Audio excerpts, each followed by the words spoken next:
Frappez le premier, frappez fort et sans aucune pitié. Dommage, car il semblerait que Xiaomi n'ait pas suivi la voie du point pour forger son Redmi Note 15 Pro. Avec 6500 mAh de batterie intégrée dans cet appareil à moins de 300 balles, est-ce un smartphone digne d'intérêt ou une vulgaire powerbank connectée sous Android? Dès la sortie de la boîte, il y a un détail qui saute immédiatement aux yeux. Ce téléphone pèse 195 grammes pour une épaisseur de seulement 7,96 mm. Quand on sait qu'il cache une batterie généreuse de 6500 mAh, à l'intérieur, c'est cool. Dans tous les cas, c'est un smartphone qui ne ressemble pas à une brique dans la poche. Et ça, c'est un excellent point pour le confort au quotidien. Côté look, on reste sur quelque chose de très épuré, fade, disponible en noir, bleu et un plus tendance gris titane. Par rapport à l'année dernière, l'intégration du bloc photo est restée la même. Pas d'évolution notable en termes de design. Ils n'ont pas trop eu envie de se faire chier cette année chez Xiaomi. Là où ce Redmi Note 15 Pro marque de gros points, c'est sur sa robustesse. La marque a intégré un châssis intermédiaire renforcé. Le smartphone a même passé avec succès les tests de l'organisme SGS pour la résistance au choc et aux chutes. Vous êtes du genre maladroit, ce téléphone est conçu pour encaisser les petits accidents de la vie sans broncher. Pour parfaire cette armure, on retrouve une certification IP65. Concrètement, ça veut dire qu'il survivra sans problème à une grosse averse ou si vous renversez votre café dessus, mais n'allez pas faire de la plongée avec. Enfin, Xiaomi reste fidèle à ses bonnes habitudes en conservant l'émetteur infrarouge et en intégrant un lecteur d'empreintes digitales directement sous la dalle. On attaque maintenant la pièce maîtresse de de ce smartphone, son écran AMOLED de 6,77 pouces. Il affiche une luminosité maximale annoncée à 3200 nits. C'est son pic lumineux, mais la luminosité standard de 800 nits reste extrêmement confortable pour une utilisation, y compris en extérieur. Taux de rafraîchissement max à 120 Hz, c'est classique désormais, même dans ces gammes. Et pour les gamers, Xiaomi a pensé à vous avec un taux d'échantillonnage tactile qui grimpe jusqu'à 2560 Hz en mode jeu. Concrètement, vos commandes répondent au quart de tour, un vrai petit avantage compétitif pour vos parties en ligne. Même si bon, on va y revenir après. On a tous ce petit péché mignon de scroller ou regarder des vidéos dans son lit dans le noir absolu au risque de se donner un bon mal de crâne. Xiaomi sauve vos nuits, l'écran cumule même 3 certifications TÜV, dont une contre la lumière bleue et une autre anti-scintillement. C'est l'assurance de pouvoir binge-watcher vos séries préférées sans vous fatiguer les yeux. Et l'écran est recouvert par du verre Corning Gorilla Glass Victus 2. Xiaomi nous livre ici un écran très intéressant dans cette gamme. On est rarement déçu chez la marque en matière d'affichage. Que ce soit pour lire ou pour mater vos séries, c'est très satisfaisant. Ce smartphone campe sur HyperOS 2 basé sur Android 15. Ça, c'est vraiment dommage alors qu'il vient tout juste de sortir. Disons-le tout de suite, 6 ans de mise à jour de sécurité sont attendus, ce qui est très correct dans cette gamme de prix. Concernant les mises à jour majeures pour Android, on s'arrêterait ici à Android 19. En ce qui concerne l'interface, on est largement en terrain connu. Elle se montre assez fluide au quotidien. On oublie toutes les grosses fonctions d'OP à l'IA que l'on retrouve habituellement sur des smartphones plus haut de gamme de la marque. Ici, on se concentre sur l'essentiel, même si tout naturellement, on peut compter sur le robuste Gemini pour répondre à toutes nos attentes quotidiennes. Là où j'attire aussi votre attention, c'est en ce qui concerne les pubs, toujours très nombreuses dans l'interface et les diverses apps partenaires préinstallés. J'ai un contenu pour vous venir en aide, parce qu'il ne faut pas déconner non plus. On passe maintenant aux choses sérieuses, les performances sous le capot. Xiaomi a fait le choix de la puce Mediatek Helio G200 Ultra, associée à 8 ou 12 Go de RAM LPDDR4X que l'on peut virtuellement étendre jusqu'à 24 Go. Pour une utilisation classique de tous les jours, c'est assez correct, mais vous n'aurez aucun ralentissement en naviguant frénétiquement entre vos applications ou vos réseaux sociaux, mais gare quand même aux applications gourmandes qui peuvent lui compliquer la tâche. On est là pour tester les vraies limites de la machine. Si la puce fait très bien le job sur des jeux compétitifs classiques, Call of en moyen, ça gère assez bien. Les différents benchmarks montrent qu'elle avoue assez vite ses limites sur des gros titres 3D gourmands.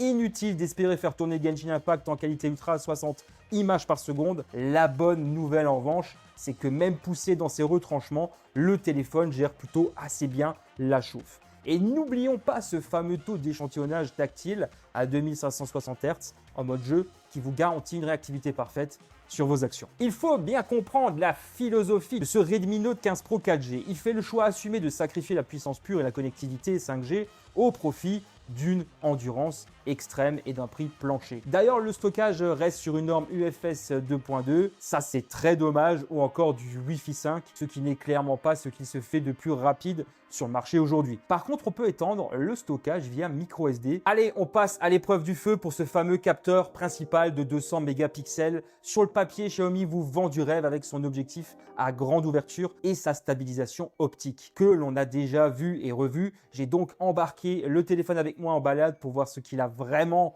dans le ventre au quotidien. Et pour être tout à fait franc, quand les conditions lumineuses sont de votre côté, le résultat est très plaisant. Regardez par exemple cette photo du complexe sous un grand ciel bleu ou encore ce paysage au bord du lac. Le niveau de détail est excellent. Les 200 mégapixels font le job en fusionnant les pixels pour offrir une image finale nette et riche. La colorimétrie est plutôt flatteuse, même si on ne va pas se mentir, Xiaomi a toujours cette petite tendance à saturer légèrement le ciel et la verdure pour rendre la photo plus instagrammable. D'office, sur les clichés en intérieur, comme avec ces petits poneys en peluche, le piqué reste très correct au centre de l'image, même si on perd logiquement un peu de finesse sur les bords. Mais là où ce capteur avoue un peu ses limites de milieu de gamme, c'est sur la gestion des très forts contrastes et des scènes un peu complexes. Si on prend cette photo du petit déjeuner ou celle de la voiturette rouge, on remarque que le traitement logiciel a parfois du mal à déboucher les zones d'ombre sans rajouter un peu de bruit numérique. Même constat sur les paysages matinaux avec cette brume sur le lac. C'est très poétique, mais on sent que l'algorithme lisse pas mal les textures des arbres au premier plan pour compenser. J'ai dégainé l'appareil face à ce magnifique crépuscule sur le lac et sur les allées extérieures du domaine. Honnêtement, l'ambiance globale est super bien retranscrite et les teintes du ciel sont capturées avec une belle fidélité. La stabilisation optique fait un super boulot pour éviter les flous de bouger. Par contre, soyons clairs, si vous regardez les buissons ou les arbres au premier plan, vous verrez que l'algorithme lisse pas mal les textures pour cacher le bruit numérique. C'est magnifique pour une story Insta, mais on perd logiquement le piqué chirurgical du plein jour. Pour finir, de le pousser dans ses retranchements direction la salle d'arcade, des néons violets, des écrans ultra lumineux et des coins très sombres. Le cocktail parfait pour faire planter la mise au point. Contre toute attente, le résultat est stylé. Les couleurs fluo des tables de Air Hockey et de la devanture Game Town donnent un vrai look immersif à vos photos. En revanche, face à une bande d'arcade très lumineuse, le capteur montre ses limites et surexpose l'écran de la machine pour tenter avec difficulté de sauver les zones d'ombre autour. Passons maintenant au deuxième objectif de ce Redmi Note 15 Pro, le capteur ultra grand angle de 8 mégapixels. La différence de qualité avec le module principal de 200 mégapixels est flagrante. Regardez ce que ça donne sur le terrain quand on veut capturer l'immensité de ce sublime coucher de soleil sur le lac. L'ultra grand angle permet de faire entrer tout le paysage dans le cadre, ce qui donne une vraie dimension dramatique à la scène. Même chose de jour pour immortaliser la piscine extérieure. On gagne en champ de vision très appréciable, mais si vous zoomez un tout petit peu sur l'image, vous verrez immédiatement que le piqué s'effondre, particulièrement sur les bords qui deviennent assez brouillons. Un capteur qui finira par davantage vous ennuyer qu'autre chose. Et en plus, il est utilisé depuis des années maintenant par la marque. La partie selfie avec ses 32 mégapixels reste à peine satisfaisante, mais attention au contre-jour entre autres. Si vous filmez beaucoup, notez un truc important, la vidéo est jusqu'à 1080p à 30 à 60 images par seconde à l'arrière et 1080p à 30 images par seconde aussi à l'avant. La mise au point se montre assez réactive et la stabilisation correcte, même si on sent que ça force pas mal sur cet effet élastique plutôt désagréable. On a pas mal parlé de l'image, il est temps de parler du son. Le Redmi Note 15 Pro est équipé de double haut-parleurs stéréo, ce qui est devenu le minimum syndical, mais Xiaomi met surtout en avant le mode Boost, censé augmenter le volume de 300%.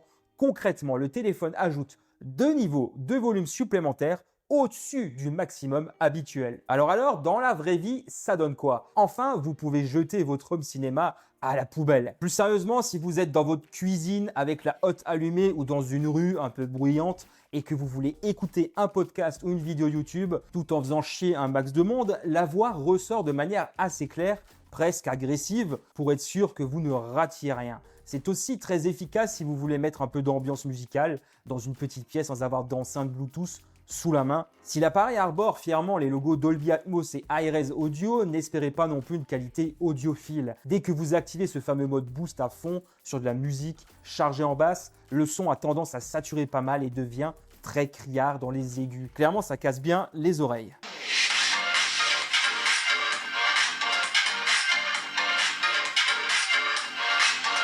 On attaque le gros point fort de ce téléphone, en tout cas sur le papier. La batterie, Xiaomi a réussi l'exploit d'intégrer un réservoir monumental de 6500 mAh grâce au silicium carbone. Pour vous donner une idée, c'est 1000 mAh de plus que la génération précédente, sans pour autant épaissir le téléphone. Concrètement, sur le terrain, les résultats sont plutôt cool. Si vous avez une utilisation classique, vous tiendrez facilement 2 jours complets sans transpirer. Même les scrollers les plus acharnés auront du mal à le vider en une seule journée. Pour ma part, je parviens difficilement sur une journée à le mettre à genoux avec une utilisation intensive. La petite touche que je trouve géniale et qui va sauver vos potes en soirée, c'est la charge inversée de 18 watts pour recharger vos écouteurs ou le smartphone d'un ami en galère, mais en filaire ici uniquement. Et petit détail qui a son importance pour ceux qui partent au ski, cette batterie est conçue pour résister au froid extrême jusqu'à moins 20 degrés sans s'effondrer comme neige au soleil. Alors, la recharge. Le téléphone supporte une charge de 45 watts. C'est honnête, mais pour remplir une immense cuve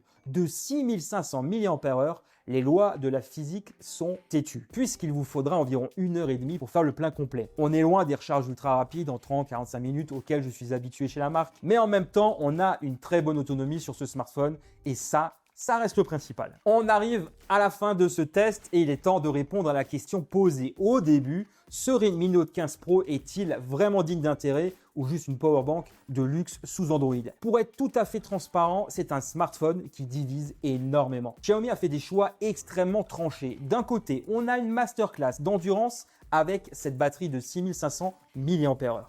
Un écran AMOLED vraiment sublime pour le prix et un capteur photo principal de 200 mégapixels qui fait le taf au quotidien pour 90% des utilisateurs. Sans oublier cette solidité rassurante qui lui permet de survivre aux petits accidents de la vie. Mais de l'autre côté, pour maintenir ce tarif agressif sous la barre des 300 €, la marque a dû tailler dans le gras et parfois à la hache. Pas de 5G en 2026, cette version 4G only ne devrait même pas exister. Ça n'a absolument plus de sens. Cette segmentation est absurde. Un stockage UFS 2.2 vieillissant, un ultra grand angle clairement dispensable, je ne peux plus le voir, et une puce Mediatek qui montre très vite ses limites et dans le temps me fait peur. Le verdict final est simple. Si vous cherchez une bête de course pour le gaming ou si vous cherchez quelque chose de plus équilibré, fuyez, ce téléphone n'est pas pour vous. En revanche, si vous êtes un utilisateur lambda, que vous cherchez un téléphone qui ne vous laissera jamais tomber en fin de journée, avec un bel écran pour consommer du contenu